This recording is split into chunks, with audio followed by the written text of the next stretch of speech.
Hello, Lynette here. I'm sure you've all been closely watching this Jim Acosta drama that's been going on since the day after the election. I actually saw the original press briefing, and when he did that arm movement to the intern, I gasped out loud. This was before anybody told me that I was supposed to be horrified by this. And the whole thing is really such an example of how the left lies bold-facedly to their constituency. They actually say that them say that he didn't make contact, period. Jim Acosta himself lied on TV. I saw him say, I did not make any contact. I didn't touch that girl. And you can see that he does touch her. Now, where it gets to be open for debate is whether you view that as some sort of a really violent action. It really wasn't. It was the action of a bully.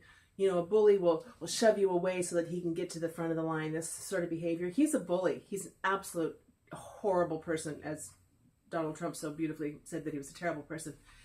But it wasn't, it was a reaction. I don't believe he was doing it to her. I believe he was reacting to her trying to take the mic. But he very clearly pushes on her arm. And, you know, she weighs 70 pounds less than him. She's a foot shorter than him. It's such a bully thing to do. And if he had just come out when it happened and everybody made this big fuss about it and said, you know what, I did get a little excited there. I guess I did touch her and I'm sorry. I'll apologize to her. But instead, he lies and says he didn't even touch her. And the video's there for everyone to see. I will include a clip in my description so you can look at it just in case you haven't seen it. And then it starts. It starts with people saying that this has been doctored. And Jimmy Kimmel just stands on his show and just lies because that's a poor quality human being that he is. It's disturbing. It's disturbing to watch the left not just for once go, oh, Jim Acosta really is a schmuck and he shouldn't have done this. But, you know, it's not worth him being banned from the White House. If they had taken that attitude, I bet you Donald Trump would have changed his mind on this. But it's this denial, this outright lying about it that's made him dig his heels in. And just, you know, it's my opinion.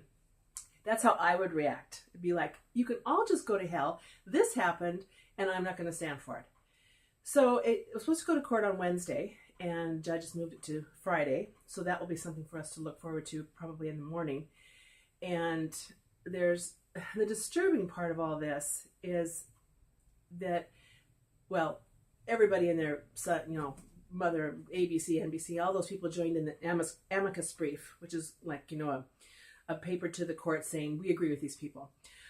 But Fox News signed it too. And I am so, it was the president of Fox News, and I don't know anything about him personally, like maybe he's the one liberal-esque voice in the station. I don't know, but I just find that really disturbing that they didn't stand by Donald Trump and say, we don't think that people should be forbidden from the White House, but this was bad behavior and we understand why President Trump did it, because that's what they should have said. President Trump, if you watch these news conferences very often, you see him every time having a confrontation of some sort with Jim Acosta because of this bullying attitude. He pontificates. He says, the caravan is not full of dangerous criminals. Why do you say it is? Well, nobody cares what the journalist thinks. That's not their role. He just should have asked our question. And this is how he behaves at every single news conference. And he's horrible to Sarah Sanders. He's just, and I don't know why his co-workers, journalists don't say, you just need to shut the hell up because you're obnoxious. He does question after question, even when the president says, okay, I'm going to move on now to over here, which is what happened at this particular news conference. He asked two questions. He's supposed to ask one. He butted in with another one.